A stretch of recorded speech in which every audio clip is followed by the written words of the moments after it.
All right, we've got Jason Quitt with us, and I forgot to mention because you were mentioning somebody that we know in the internet space, but Chandra was the one that connected us, and she was like, "You got to have Jason Quitt on." So big shout out to Chandra, and thanks for joining us, Jason.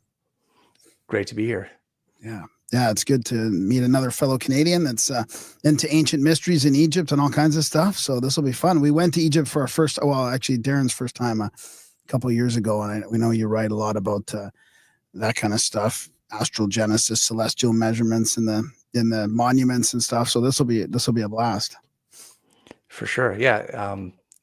I'm always really looking into the mysteries. I don't know what it is about me, but I spend my time trying to figure things out. That's pretty much all I do. And it's just amazing how it kind of bloomed and connected to the community. And now I get to write these books and go to conferences talking about this stuff. Right. When did that start for you? Like a while, like you said, a long time ago? Yeah. I started to do conferences around 2012.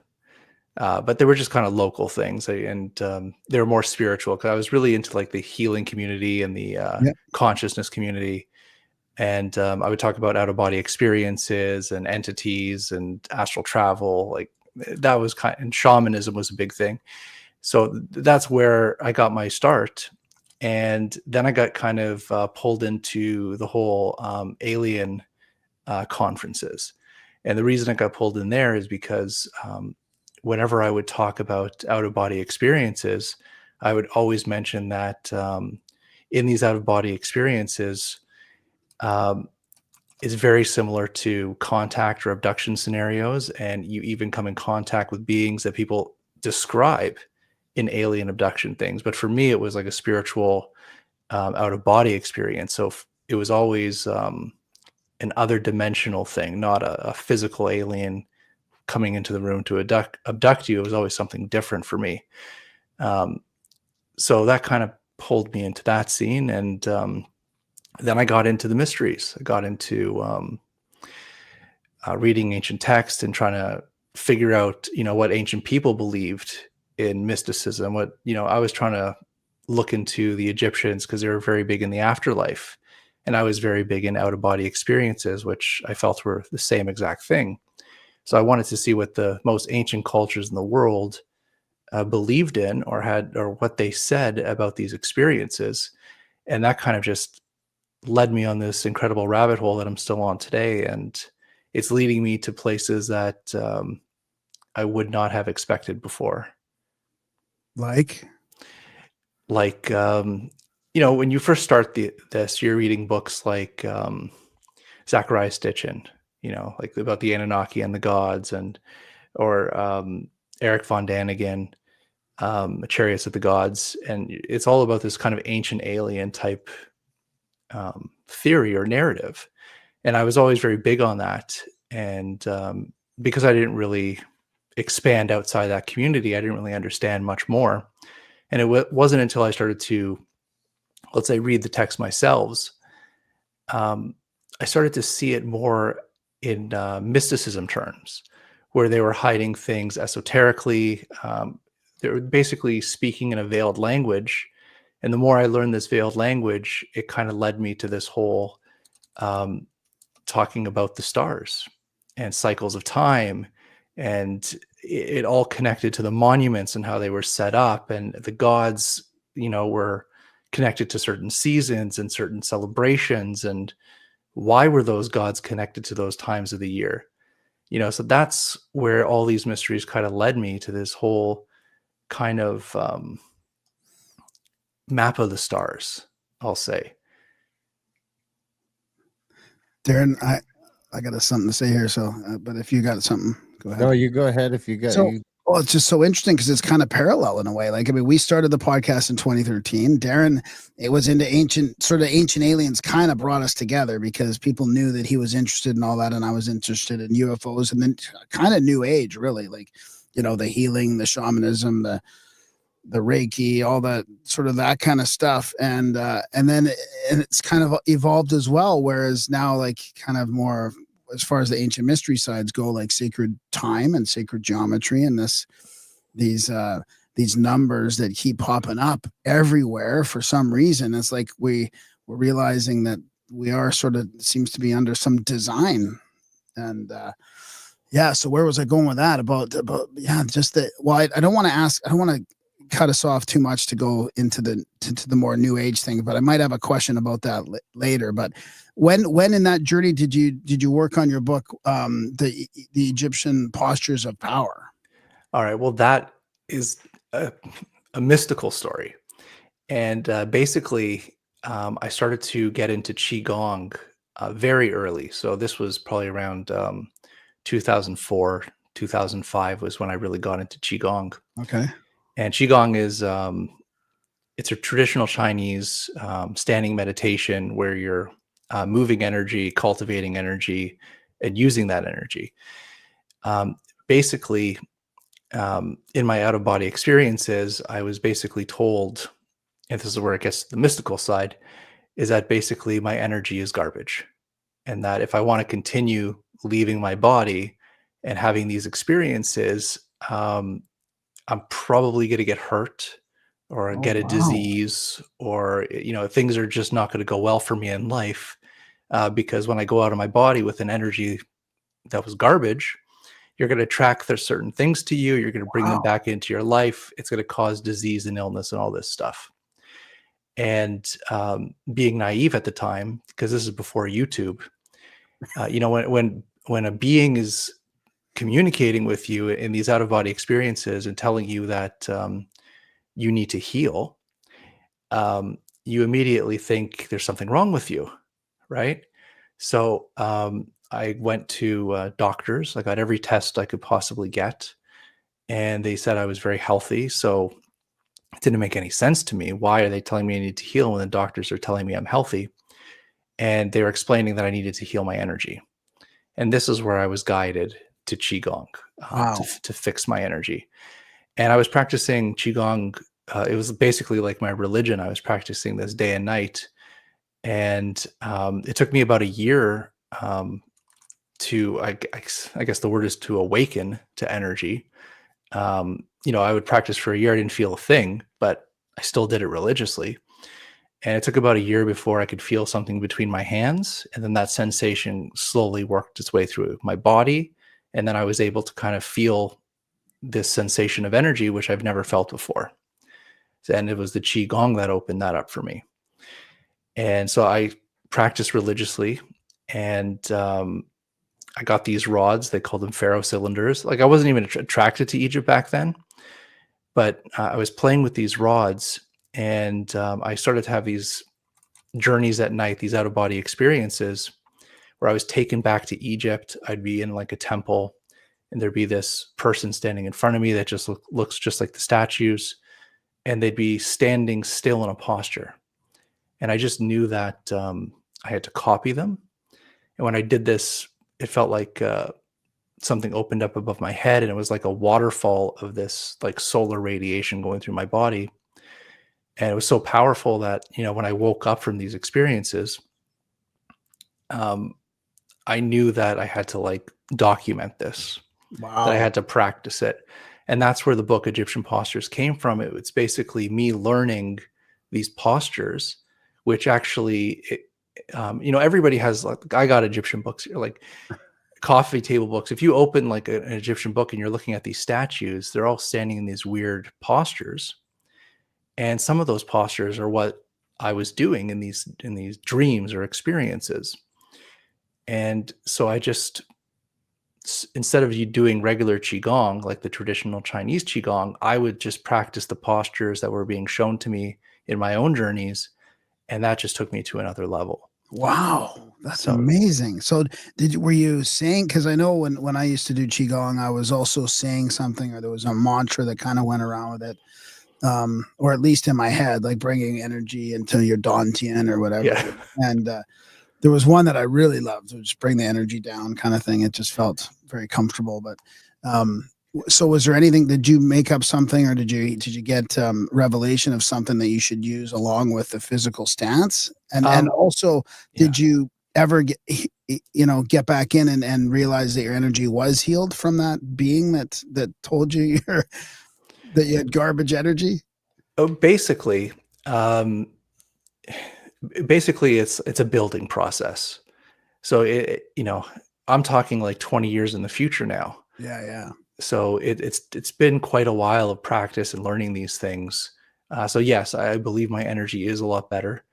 I can do these travels and deal with certain things that happen in those out of body experiences. And there is certain mantras that I did receive, um, and I use a lot actually. One of them is Ra Ha, which is a very easy one to use, and that one I believe is for organizing the energy and for protection. Okay. So I kind of use it when I get into trouble or have a bad situation. But that's pretty much the main one that I use. So is that like, are we talking about like some OA shit, like that movie where they're doing this stuff? You know what? You know what's really funny is that show blew me away. I was like, did they know my story? Like, because I was very public about these things, these postures, and then that show comes on. Well, you'd be the second person that we've had on that said that they stole it from them. Oh well. What are the chances of that even? I mean, Well, you know what? I think that this is a human experience. I think my experience is one of many. So the fact that that story made its way to Netflix just shows how many people out there have had these experiences. Right. I mean, I don't know if you knew. So I don't know if you ever heard of Dan Davidson and the power of shape. No. Shape power, I think it was, or the power of that's shape. right. Yeah. We had him on, and he said that the Hollywood literally came. He wrote a book about all these stances and the power, and Hollywood came for his ideas, and they basically stole it from him. Didn't give him any credit for it to make OA. I mean, it's crazy. Well, I would just say it's an honor just to have a show out there. I wouldn't try to attack anybody. Well, yeah, he was pretty. I mean, like I have original books I could pull out that are from like 2007. So I don't know when he wrote his. But oh, that's interesting. Yeah, right. Yeah, I wonder when he did write his. Yeah, that's interesting. But like I even remember, and this was kind of like a rookie move, was that like I was getting these things called the Egyptian postures, and I was writing them down. And then there was another guy. His name was David Pierce, I believe his name was. And he came to Toronto, and he was doing a workshop called the Egyptian postures. And I was like, well, what's going on? Like, did he take my idea? And, stupid of me, he's been doing it for years, so it's like, I'm not the only one. The other guy is not the only one. Right. It's in the consciousness. It's just in the field. And when we need it, it comes to us. And I definitely needed it.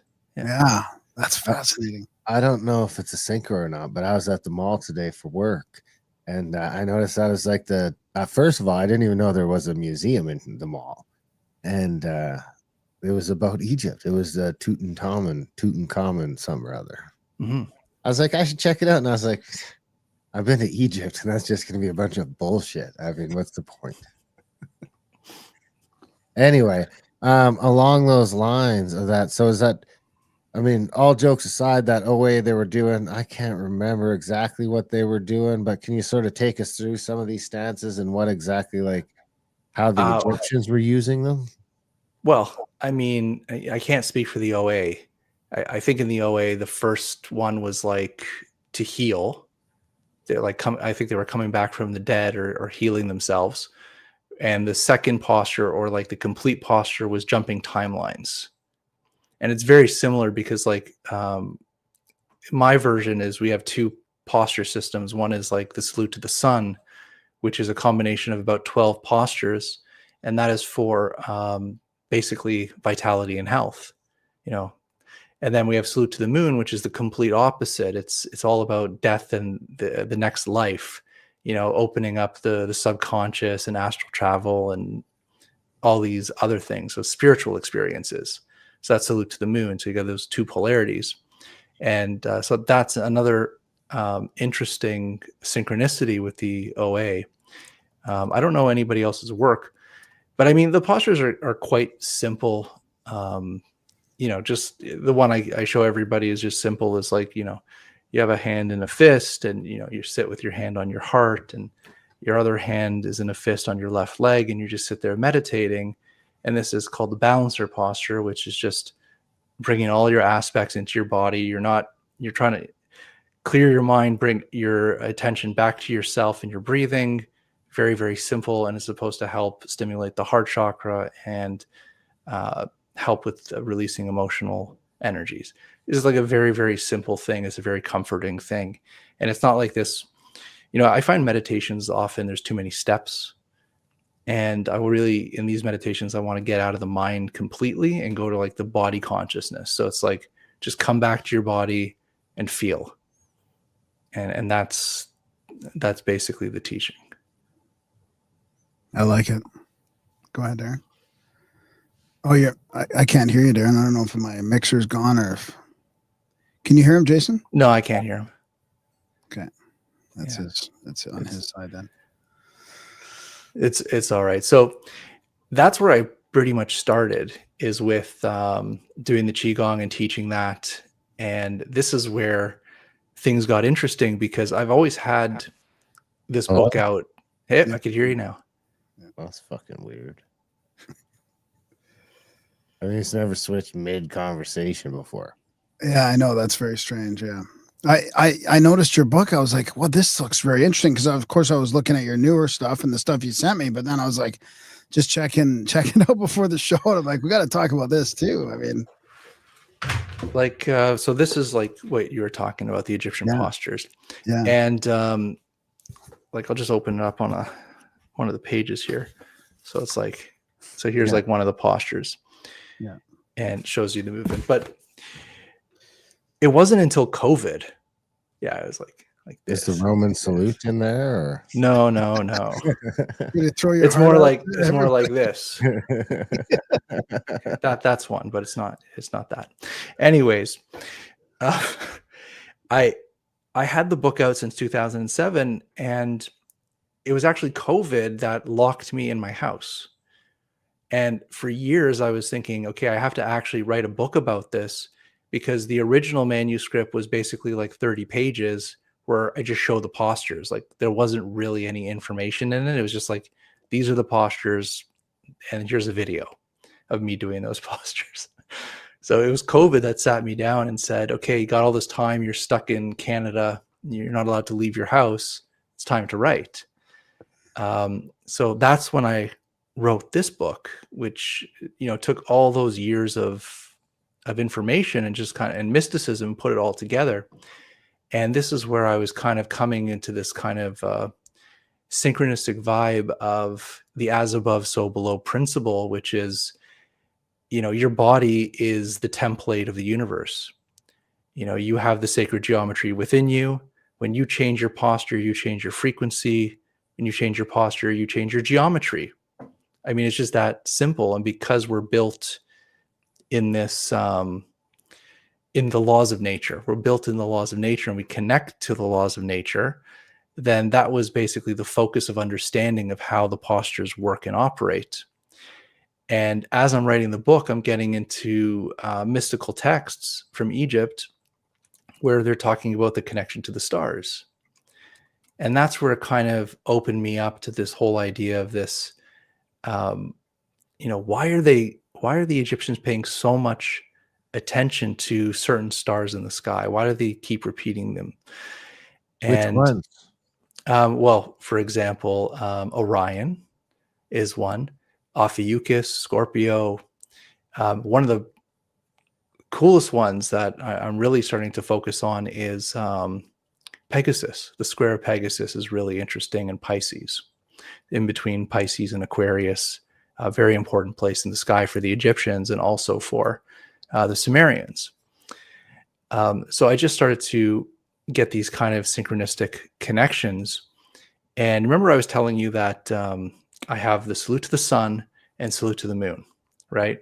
So this book right here, it's the salute to the sun, basically. It's all about like the sun postures. And so that was good. The book was great. And the next year I sit down to write the Salute to the Moon book, and I start writing it. I'm writing this chapter called The Brazen Serpent. Like literally, this is how the story went. I'm writing the Salute to the Moon book. I'm on a chapter called The Brazen Serpent. And the whole chapter was about this kind of connection to the serpent on the cross. And, you know, holding the bronze serpent up. When you look at it, it heals you from the stings of the snake bites from the Israelites. Like it's a very biblical chapter. And I don't know, during that chapter, I was going into the Valley of the Kings and looking at different tombs, and I was drawing artwork. And there was this one piece of art that really caught my eye, and it was Horus and Set in one body standing on a double-headed sphinx. And they have like these rope pullers on either side. And I was like, okay, this is a really interesting thing. So I'm on my computer and I'm tracing it. And I'm thinking about the pyramids. I'm looking at the pyramids, and I realize that the pyramids are set up in a way where the whole secret of the pyramids, which is not really talked about, is that it is a solar and lunar astrological calendar. And that during the equinoxes, the sun sets behind the middle the middle pyramid. And there's a illusion that takes place. And that illusion is, if you're standing in front of the Sphinx, the sun stands on the back of the Sphinx to show you the event of the equinoxes. So there's this solar alignment. And I'm looking at this image, and it shows Set and Horus in one body. And this is a very weird thing because they're enemies. They're, you know, one's the god of the light, and one's the god of the darkness. But they're in one body and standing on the Sphinx. Well, what is perfectly equal of light and dark that stands on the Sphinx? It's the equinox, 12 hours of light, 12 hours of darkness. And then you have the Great Pyramid, which is not 4-sided, it's really 8-sided. And it's off by just a degree of concave. It's just such a slight degree off that you could only see this from the air. And during the equinox, you have one side or one face of the side in shadow and the other side in light. It's showing you this half light, half dark connection. So I'm looking at this and going, wow, this is like an amazing connection. And then you get to these ancient archetypes or allegories of what are the rope pullers, because you keep seeing like these rope pullers pulling like solar deities. And what is it? They're literally pulling the gods across the horizon. And that's what happens with the sun over the year. You have it going from winter solstice to equinox to summer solstice. And it's like the sun is pulled across the horizon, just like they're showing you in their symbology. So now I'm getting like really deep into archetypes and symbology of the gods. And there was this, and then I started measuring it because I had a great teacher once, and he actually just passed recently, which was a shock, Robert Gilbert. And I used to take his sacred geometry classes way back in Asheville, going back right at the beginning of my journey. And I remember him saying, I don't know where he got the quote from, but he would say, if you want to know the secrets of something, you have to measure it, you know, and measure it how? Like, you know, physically measure it or measure it with dowsing and frequency. But because I was drawing it on my computer, I just kind of measured the angles. I was just drawing lines. And there was one line that kept coming up in these artworks, and it was 23.5 degrees. And I didn't know what that meant. But all I know is that I keep getting this weird number over and over again, 23.5. Angle of the Earth, isn't it? It's the tilt of the Earth, but I had to Google it. Like, I didn't know. I just keep finding this angle in Egyptian artwork.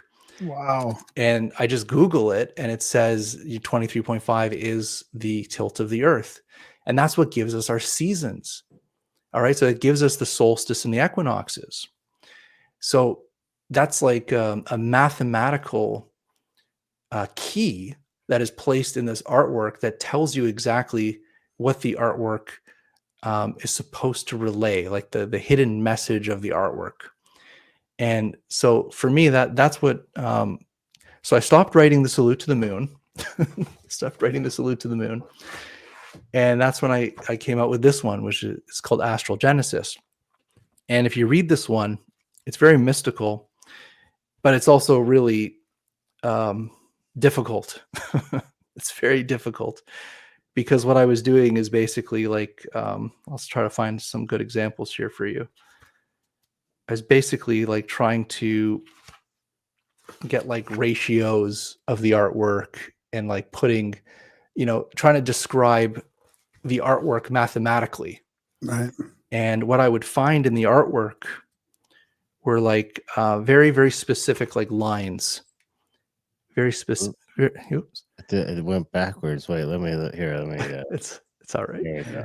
So, for example, it would have these very, very specific lines and based off the cubit. So the whole artwork itself had these very, very specific divisions in them and very specific measurements. Like you can see this. Yeah. This is Isis. Yeah. And that her whole body is kind of set up to like hold this 23.5 degree angle.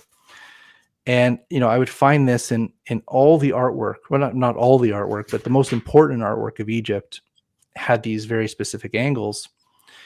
So I kind of like deep dived into showing the artwork and then measuring it, showing the cubit, showing like how to find the cubit.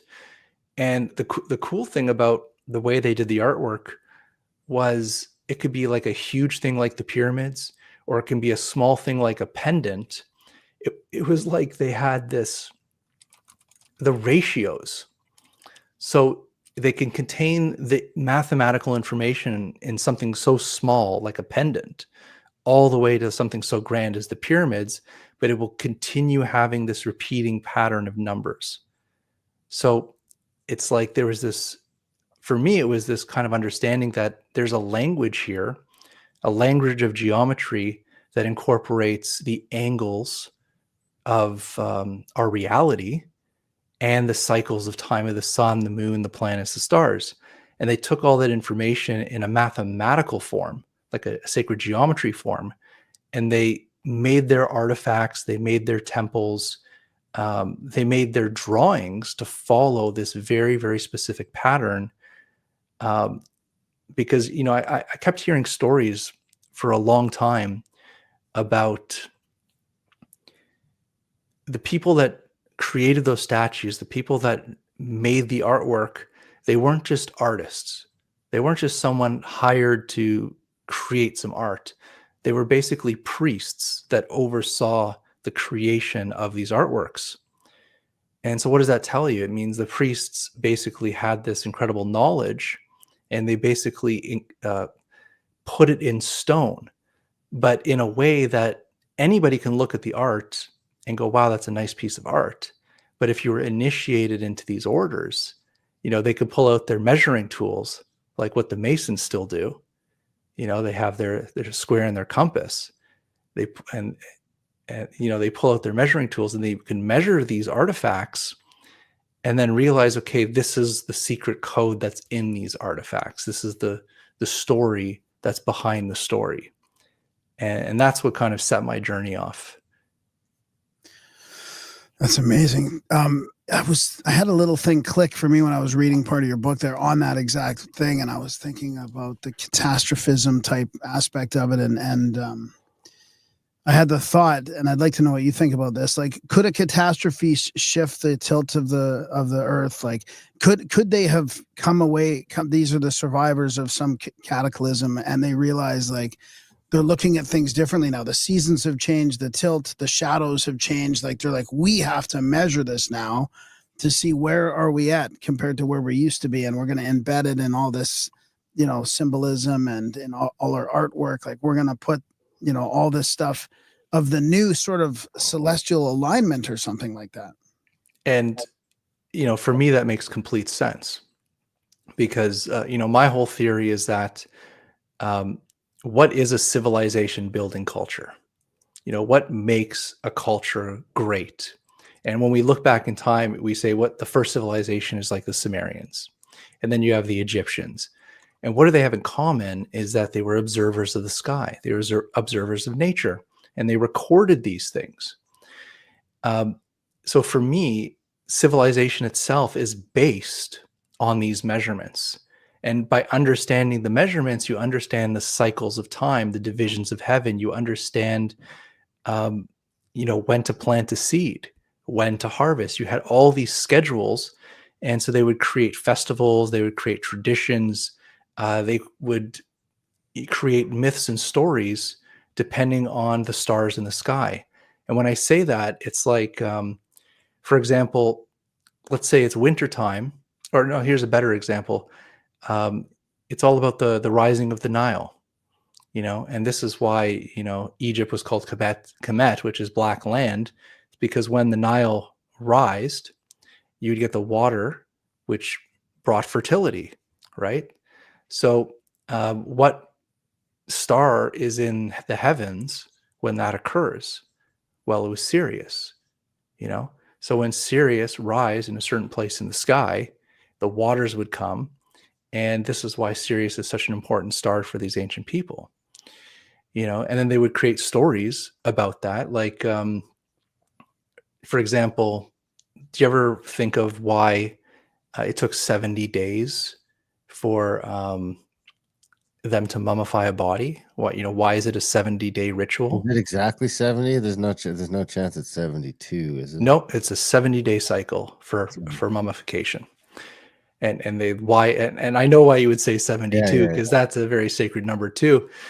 But here's the thing is, who is sorry to interrupt you, but is 70 a sacred number then, or is that what you're about to tell us? Yes, for mummification, and there's a reason that has to do with the stars. And the reason has to be is that Anubis, which is the jackal-headed god, he was connected to the dead and mummification. So he was the protector of the rituals of the dead. And he's also connected to the star Sirius. That's why today we call the star Sirius the dog star, because Anubis is the dog, right? Yeah. The jackal. And if you look at the stars, there's a 70-day period in the heavens where the sun passes in front of Sirius. So Sirius is not in the sky for 70 days, which is saying the dog star is in the underworld. And then when the sun passes across Sirius, and Sirius is now in the sky, Sirius is resurrected. So you have this kind of mere ritualistic magic where you're timing your rituals to the stars and their natural cycles. Wow. You must have noticed then from a solar and lunar aspect, the 3-day cycle, because I did a whole presentation on this. I was seeing this repetition in all these ancient books we were reading about 3 days, right?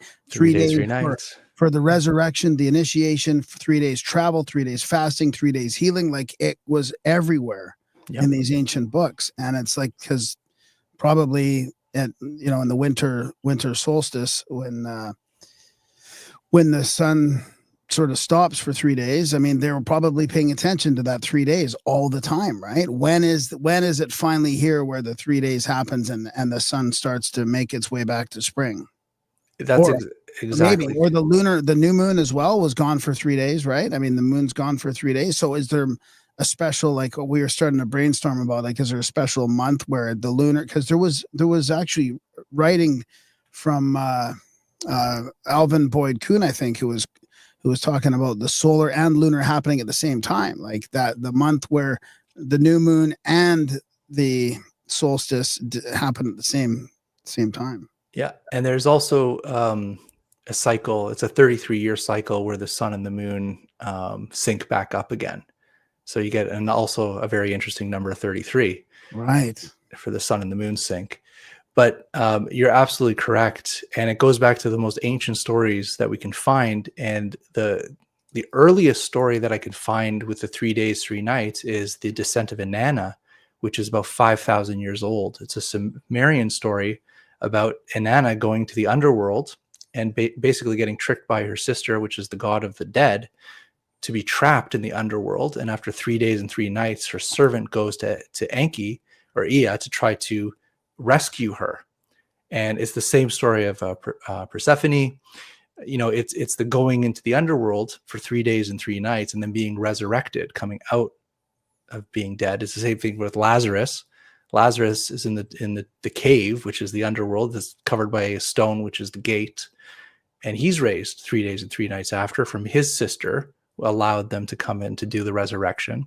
And it's the same thing with Jesus. 3 days, 3 nights is the resurrection. And solstice actually means soul, and stit, which is sun stops. Like that's literally what the word means. And stops for 3 days and 3 nights and miraculously comes back to life on the winter solstice. And this is where we get the tradition of Christmas, of the birth of the sun on December 25th. That's when the sun officially makes its way back from winter solstice, from the 3 days dead, and is now resurrected. So it's going to move back to spring. Which we just started doing. We're getting up on the solstice, or the equinox now, I guess. Another 3 weeks till the equinox, 4 weeks, 5 weeks, I guess. God damn it. Well, you mentioned a change in the tilt as well, I believe, in some of the older artwork maybe that you referenced in your book. So, and there's Nothing As It Seems in the chat here is kind of saying, I've got to throw this in here because I recently came across it around 9,000 to 6,000 years ago. The Earth's actual tilt decreased from approximately 24.14 to its current 23.45 degrees off vertical. And I know it's an oscillation cycle of about 40,000 years or 41,000 years. And it goes from about 24.1 degrees to about 22.4 degrees, if I'm not mistaken. Okay. It's around that range. So it bounces back in time. And what's really cool about that measurement is that, and this is the absolute insane part of this, and this is why I'm so excited and do all these shows and all these things, because people need to understand this, is that I can go back to artwork from, let's say, ancient Anatolia, or Sabirch, right? You're going back 11,000 plus years, almost 12,000 years, and the angles are not 23.5 degrees; they're about 24 degrees.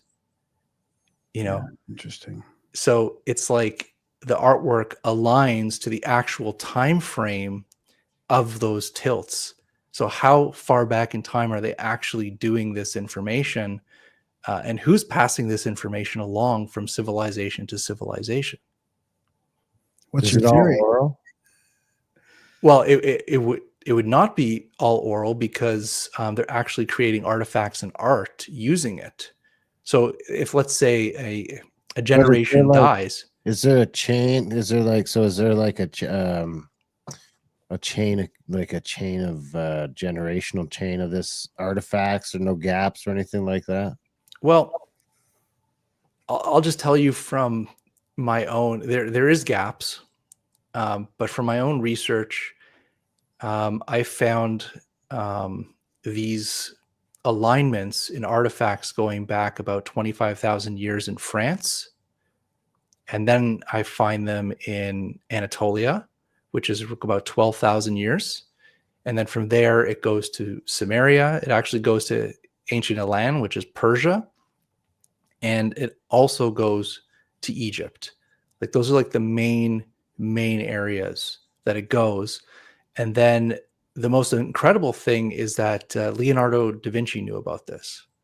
So he would literally create the most outstanding, his masterpieces basically follow this understanding of the cosmos, or these measurements of the cosmos, and he put them in his most famous works. And nobody's caught on to this yet.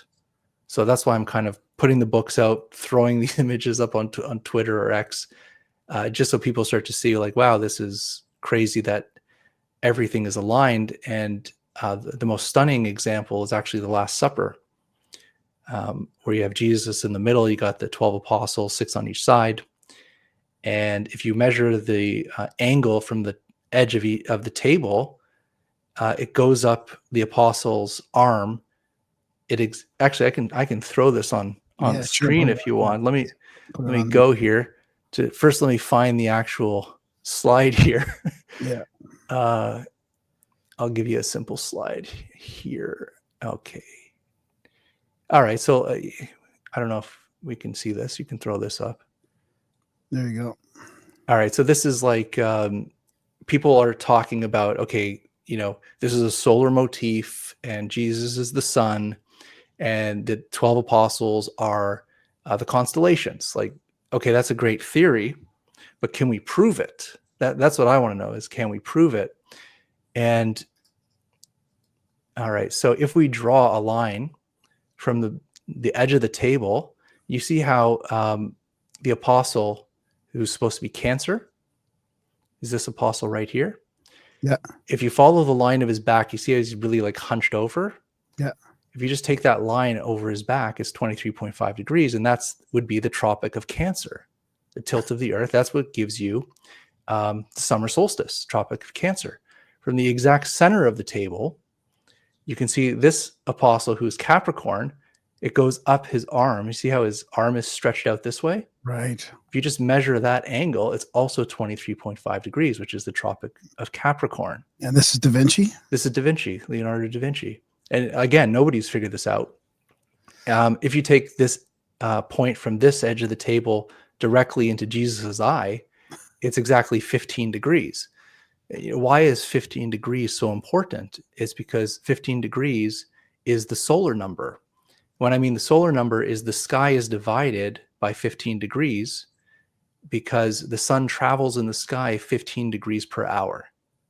So that's how we measure our 360 degree time and space model that the Sumerians gave us. And by the way, there's so much more in this painting. There's so many angles of importance that he put in and so much sacred geometry in this that tells a completely different story that I can do a whole 2 hours just on this painting. But I just want you to see how ingenious Leonardo da Vinci was, where he's actually showing you an image of the sun traveling through the seasons and through the constellations. That's great. Fascinating. Crazy. It reminds me of the cover of the sonnets. And if you look closely at Jesus, and if you draw the line through his body, see how if we draw this line perfectly from the table, it's a 51.84 degree pyramid showing his eye directly in the center of it. So like I said, there's a lot of amazing mysteries, and every apostle has their hand in a very specific posture. And when you measure the different hands and eyes of this painting, you get basically the movement of the heavens and earth in mathematical form. And that's those numbers again that are repeated everywhere. 5184. Yes. 432. Yeah. And basically 144. 8640. Yeah. But why? Why? Because why? Because this is what I've finally realized. It's finally clicked for me that how time is involved, because I can never wrap my head around time, but because when we talked to Randall Carlson on, we'd realize like the imperial system is sacred still. Like it's beyond the metric because it's sort of in line with nature, like you were saying before, right? Our bodies are made as well with nature. But if the celestial mechanics are using these same numbers and they equal seconds and minutes are part of this thing, then it sort of connects time with all the other sacred numbers. I wish I could explain it better than that, but that's kind of what it is. If you go back to where these numbers came from, it comes from Sumeria. It's the first numbering system. That's who gave us the 360 degrees of a circle and the division of heaven and all these. It comes from the Sumerians. And what is their most perfect number? It's their most perfect number is actually 3,000 or 3,600, which is the Shar. But what is 3,600? It's 60 times 60 or 60 squared. And their whole model is based on 60. So if you take the numbers like 6, 60, 600, I mean, like these are the numbers of the beast that they say stay away from, but this is the entire numbering system that gives you physical reality. It's the measurement of physical reality. And yes, it's not 100% accurate because it's 365 days 0.25. Okay. It's not 360 days.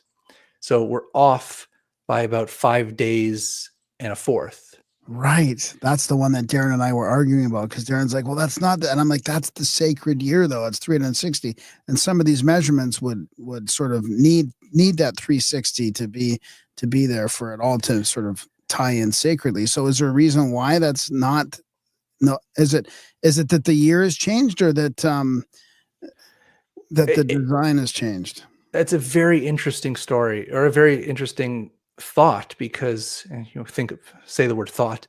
There's an ancient Egyptian story of the creation of the calendar and time, which has to do with Geb and Nut and Shu separating them, and it has to do with Ra didn't want Nut and Geb to give birth because they were so closely together that they were intimate. So he sent Shu down to separate them because he's afraid that they're going to have children. And see, they said the year back then was 360 days. And he said, you can't give birth on any day of the year of 360 days. You can't give birth. And then Thoth says, Thoth is the moon, basically. And Thoth says, I feel sorry for you, and I'm very smart, so I'm going to challenge Ra to a game of, it's kind of like chess, I forget what it's called, that he challenges him to. But anyways, Thoth wins, and the wager is that he adds 5 more days to the year. So instead of it being 360, it's 365. And during those 5 days, he allowed Nut and Geb to give birth and have children, which are the creator gods, which brought all life back to Earth. So it's a really interesting story that even thousands of years ago, they were trying to tell you that, the perfect number before creation was 360, but because they wanted to give birth and have this experience, we added the 5 days. And this is why in the Egyptian calendar, like you were mentioning before, 72, it has to do with the 36 deacons, or the calendar of the stars. And so it's 360 days per year. So it's 36 weeks of 10 days. That's what the deacon calendar is. And then you would have 5 days of celebration of the creator gods. So the 5 creator gods were given a day of celebration. It's like the New Year's. You have 5 days of New Year's, and they, that's how they kept time. That's like one of the earliest calendars, is the 365-day calendar. That's fascinating. Because I mean, I have to mention it now because we're talking about this, but this is what a listener sent me. And we've been kind of going back and forth about some of this stuff. His name is Don. And it was about the paper. He's kind of written up some stuff here. One sacred year has, we're back to the 360. So times that by 86,400, which is that number 864 again. Yeah. And you get 31,104,000, which, probably what that number is significant for. It's the Brahma number, right? One of the yugas. Yep. And that equals 216 times 144,000. It takes Earth 144,000 seconds to orbit the distance equal to the circumference of the sun. Yes. And that process takes place 216 times per year. And it takes the Earth 360 seconds to orbit a distance equal to the circumference of the moon. So yes. It's like these numbers are, based on the 360 again, no, that's the only issue. It takes place 86,400 times per year. So it's the same numbers connecting time with all the sacred dimensions. Oh yeah, okay. Exactly. Hang on a sec. Let me put. Okay, now let's see. Put it. Oh yeah. So can you explain that? Oh, that's the Great. So this is the Great Pyramid with those numbers, right? In the Earth and the Moon, in the circle and the square. Oh right. Wow. So you can add as many zeros as you want. The same numbers continually appear over and over and over again. Exactly. and what you're seeing is basically time and space. And it's really interesting. You brought up that number. I think you said the number was 3144. Is that the number? Or 31104. Yeah. 31104. Which I think it's in the Yuga thing. It's 31,104,000,000. I think. Yes, I have that in here too somewhere. I have to find it for you. Yeah, it's crazy how that. But basically, it's like when you get those numbers. I know this is a flip screen. Yeah. But when you get those numbers, like these are like precise sacred geometry numbers. And then when you actually type in what the real number is, it's still 99.99% correct. Yeah. So it's so close that it's basically, and this is what I was trying to figure out, is that it's like the fingerprint of God. That's what it is. So these ancient people were trying to measure reality and find the cycles of reality. And by knowing the measurements of reality, you're knowing basically the fingerprint of God. And over time, they're trying to figure out, using all the tools they can have, what is the exact number of this measurement. And they're getting it at this sacred geometry number, which is 99.99% accurate to what it actually is. And this is why the calendar system is never really synced up, is because we're just off by like such a small amount. But when you apply it to nature itself, nature is never perfect, but it's almost perfect. So when you're looking at, let's say, like the Platonic solids, if you break down the numbers of the Platonic solids or the flower of life, you're going to get the exact blueprint of what you're talking about, time and space and dimensions. And they had to have known about this, because I in the book Gates to the Anunnaki, that's what this whole book is just about. That is about those numbers, and how these numbers keep repeating and repeating and repeating over and over again in different places. And you're even talking about, let's say, like the King's List, the Sumerian King's List, where they have like let me get this right, 241,200 years is the span of 8 kings and 5 kingdoms before the flood. It's such a weird number, right? So you have these kings that live for thousands of years, and how long are they living? You have one king that lived 43,200 years. What number is that? Yeah, 432. Yeah. You have another king that lives. I have it all in here, but basically, when you're dealing with that text, and they're running down the numbers of the King's List, they're all the numbers we're discussing. And they're even talking about the gods. Like, for example, they're talking about Dumuzi, which is the great shepherd. Who is Dumuzi, the great shepherd? It's Orion. You're talking about stars. They talk about the Scorpion King. Who the hell's the Scorpion King? It's Scorpio in the sky. It's like they were placing the numbers of heaven, or the cycles of heaven, and their characters or their archetypes as these god characters.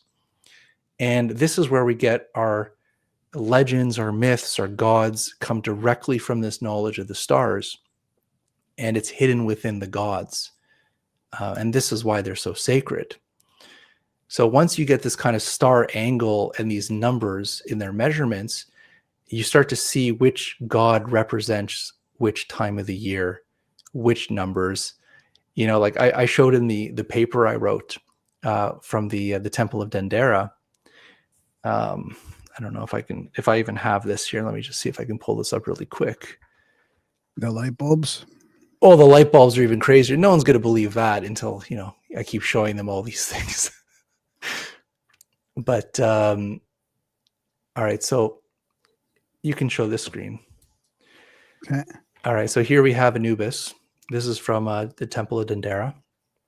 And if you measure the angles of his body, he's set very specifically to 2 main numbers, which is 28.5 and 18.5 degrees.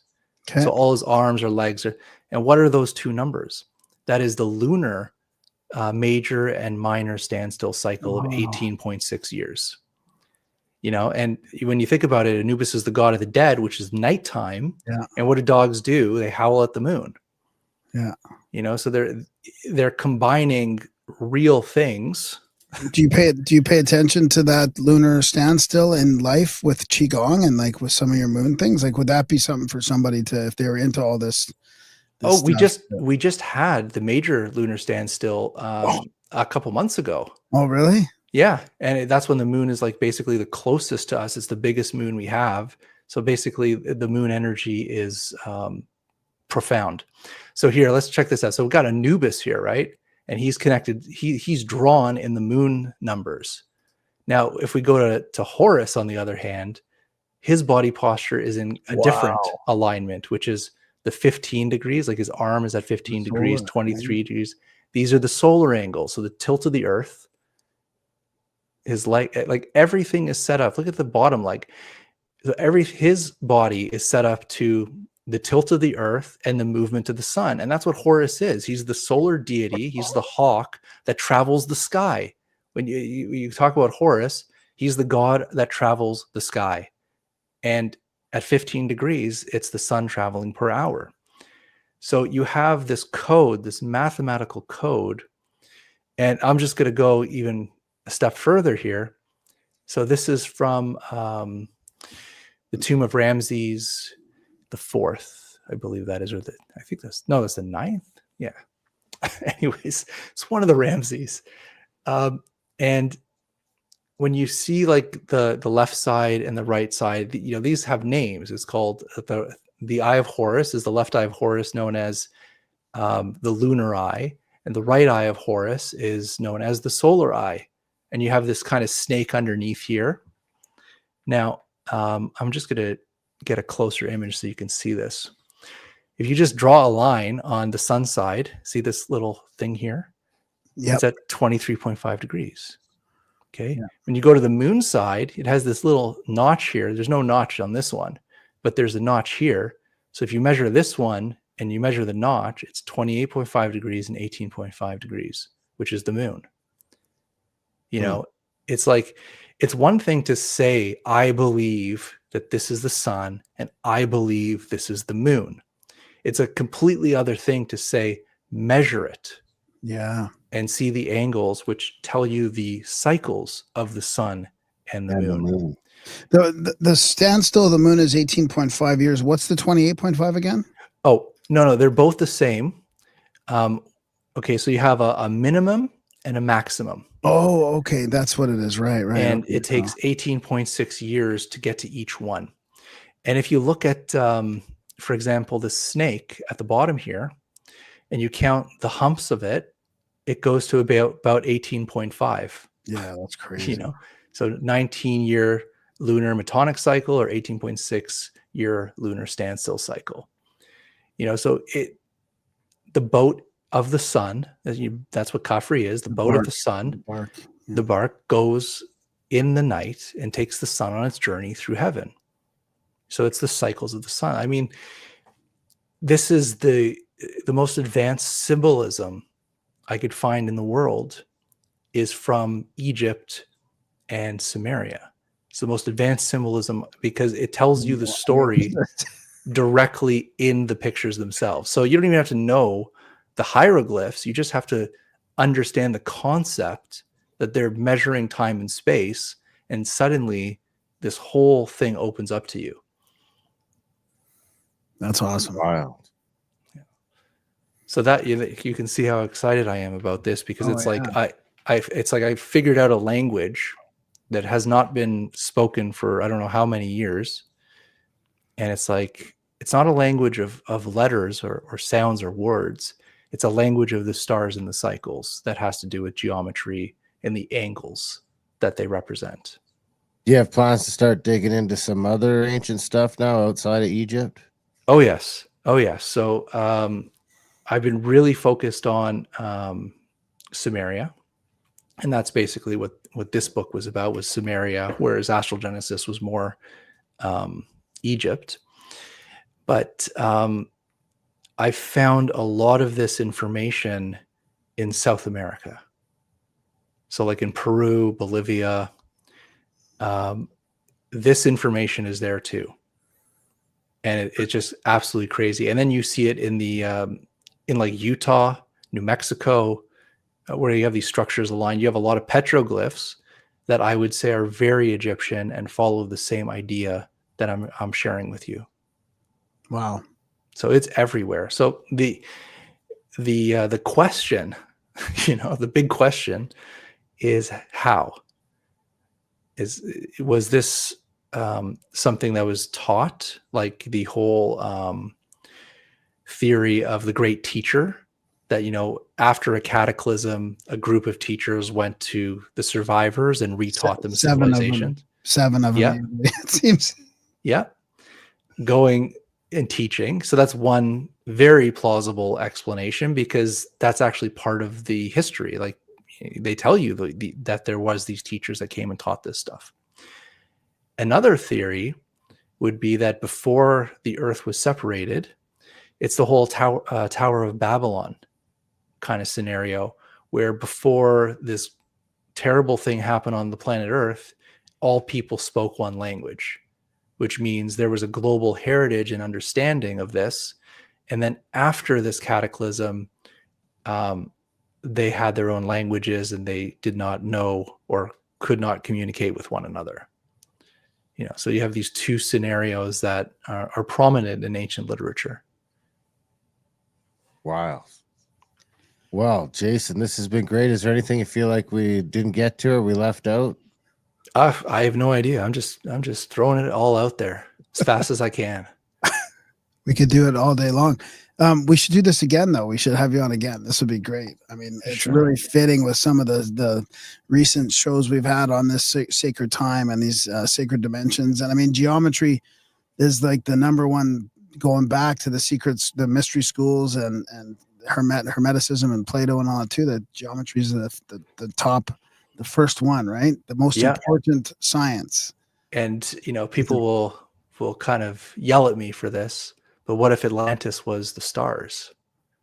And what if exactly? And so there's a lot of very interesting as above, so below connections that are very obvious once you see them. And so sometimes, we're all looking at our feet trying to figure it out, when all we have to do is look up in the sky to figure it out. We'll go to one from the chats before we wrap it up. Cody asked how you felt about Stitchin's books. I love them.